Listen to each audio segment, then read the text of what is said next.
If you need any more reason to be envious of this guy, he's also the author of the bestseller called The Yellow Elephant. Welcome, Tansel.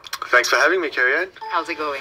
Very good. I'm happy to be in Malaysia, actually. I'm really excited. Last time I came here was 2003 and really loved it. So now that I'm back here, I'm really excited.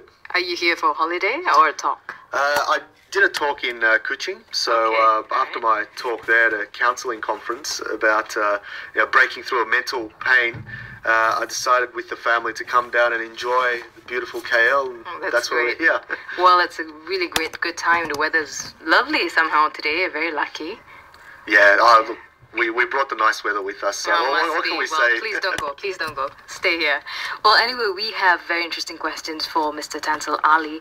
And as I mentioned earlier, he was a 3-time Australian memory champion. So, how did you get into this whole mental sport of memorizing? Yeah, look, first I didn't believe that anyone could improve their memory. I used to watch a lot of late night television when I was younger, and there was a bunch of people memorizing everyone's name in the audience.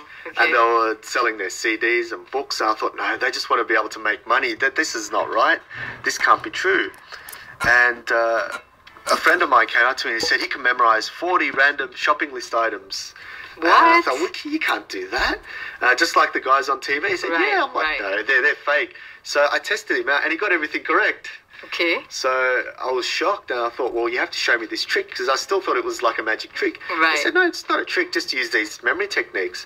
So I started using a few of the techniques he showed me, and I got everything right. I thought, wow, it can't be this easy, surely. That's crazy. Yeah, and then from there I started Googling memory and came up with little memory techniques here and there, and started practicing the techniques, and I started memorizing more and more. And as I was Googling memory again, I came across the Australian Memory Championships, and I said to my friend, look, let's enter the competition. We'll probably come last, but, we'll have a bit of a laugh. So we entered the competition. I came second in Australia. He came third, and we broke all these memory records. And I thought, this is unbelievable. How did we even do this? So, and then the journey started from there. Okay. And, the time when you were trying to practice these techniques, how long did it take you to master the techniques of memorizing? It took a very good 2 weeks. So 2 weeks? Yeah, I mean, look, we did slack off. But okay. We did slack off, so it did take 2 good weeks 2 plus weeks. slacking off. In that time, did you ever, get frustrated? Did you ever not get that breakthrough and say, oh, you know what, this is too hard? Did it ever come to that point, or is it just plain sailing the whole way? No, it's actually really easy. From the first time you do it, you start remembering everything. And I go, this can't be right. And you get a bit of a shock, because it's not like how we used to remember repetition. This is something totally different. It's using your imagination. Right. And my imagination was quite crazy. So, Thank crazy you, Mr. imagination. Right brain. Crazy imagination equals amazing memory. So as soon as I got into it, I thought, wow. And, that's why when I teach people, they learn in about, 1 hour, they start to remember everything. So it's amazing. Yeah. And okay, you were saying memory and repetition are two different things. And as you know, in Malaysia, we are taught to actually repeat a lot of things. Take notes exactly from the textbooks when you don't really learn anything. So what is the difference between memorizing and repetition? Yeah, they pretty much work from different sides of the brain. So repetition, you're trying to store everything in your short-term memory. And short-term memory, recent research shows that we can only hold about 4 items in short-term memory. Okay. It used to be plus or minus 7, but it's actually less than that. So if we're trying to cram all this information into our short-term memory, we're going to forget it anyway. And if we forget, then we have to go back and repeat, and it's very stressful. So what we need to do is we need to create little filing cabinets, little memory chips inside our head, into our long-term memory, and store all this information in there. Now, the beautiful thing is we can have unlimited amount of storage to put inside our head, and it doesn't cram your head or you get tired. It's still the same. So once these locations are in your head, you can put all the information in there by making stories and making creative imaginative associations. As soon as it's in there, then you can store it forever. Even if you forget, you can go back and retrieve it. Right. So that's really the difference. So that explains why I can't remember anything from school. And that's why I'm a writer. Well, in terms of math anyway. So, okay, and you're also the ambassador for Crohn's Australia. And how did that affect your life? I mean, how did it change your life? Yeah, it's huge because Crohn's and colitis, for those who don't know, it's an inflammatory bowel disease. So the illness could pretty much affect you from mouth all the way down through your stomach. And I get a lot of bowel obstructions, so intestines twisting around. And I've had an operation they cut me off from chest all the way down the stomach. And they took out parts of my bowel, and I had a bag sticking out of my stomach for 3 months. Right. So, and then 3 months later, they take the bag out and let everything And heal. how old were you? I was 25. So that was... And it's not something you expected, obviously, or didn't show any signs of it prior to No, that. I mean, look, I was doing my body a bad disservice in the first place. I was trying to lose a lot of weight when I was about 18, 19, and I never ate until about 6 p.m. at night. So, and I'd exercise a lot, and I lost about 30 kilos, 35 kilos in about a few months. So I was quite happy. I was fit, but I wasn't eating well. I was starving myself. And then after that, I started developing the pain and symptoms, and I still have it to this day. I've even got some now, believe it or not. So I actually had to sleep all day yesterday.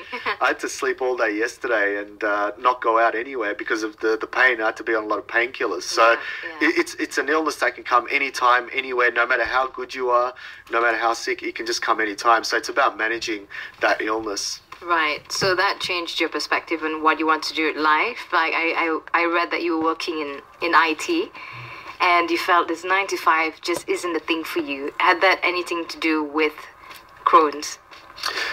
Yes and no. I actually enjoy working 9 to 5, believe it or not, because I've had some amazing jobs. I'd love to get back into it if I can, but the Crohn's just doesn't allow me because sometimes you're sick, sometimes you're not. Use up a lot of sick days, right? And it just doesn't work. So I had to think of another way, and memory allowed me to think of ways to actually work more effectively. So that's what enabled me to form a business based on memory and training and coaching people. And from that, I actually found out better ways to manage my time. And because you're doing something that you love, you actually, in the end, you're making more money than you are working 9 to 5 because you're following your passion. So, and that's what I found. It's just exciting now because I can come to countries like Malaysia, and I was in Iran last month just talking about stress management and memory. So, and I'm possibly in China next month as well about the World Memory Championship. So that is so cool. I can travel anywhere I want and manage my pain at the same time. So it's exciting. It is. And speaking of the Memory Championships, you were crowned Grandmaster of Memory in the Memory Championships right here in Malaysia a couple of years ago.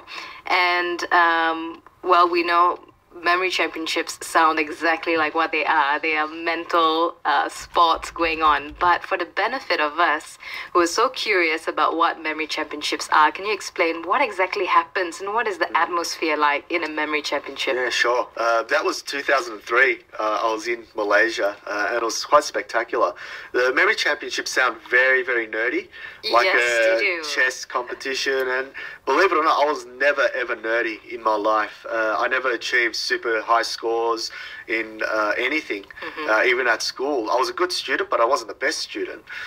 So the idea of coming to a memory competition, I was expecting a lot of nerds, a lot of people that are high achievers. And when I went to the competition, there was just everyday people like you and me. There was people, working in accounting. There was, cleaners. There's so many different types of people. Wow. And the good thing is, the beauty of it is, you don't have to be really high intellect to but pretty much demonstrate your memory ability. You could be anybody. You could be dumb essentially and still be able to do this. So it's quite amazing. So when we're at the competition, there's people like you and me there, and we just felt at home because everyone's there to develop themselves personally and not just for memory. So it was quite amazing. And the competition has 10 events.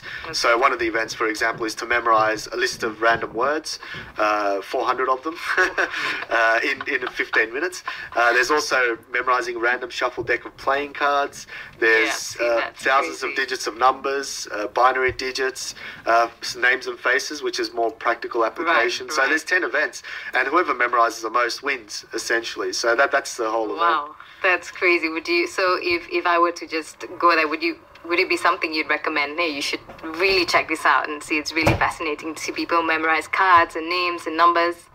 So would you ask people to go and watch it? Or is it under pressure that someone's watching you memorizing something?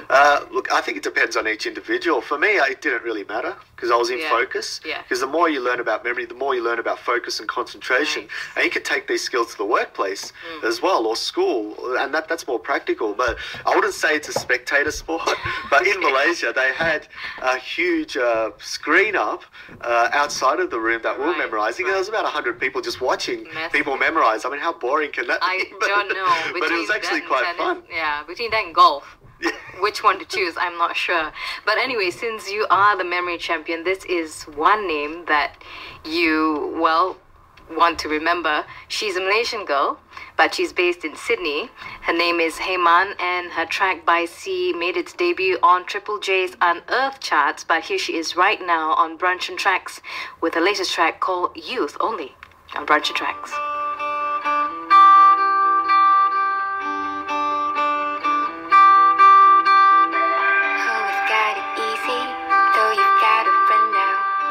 Now you need me, boy, you are a chaser.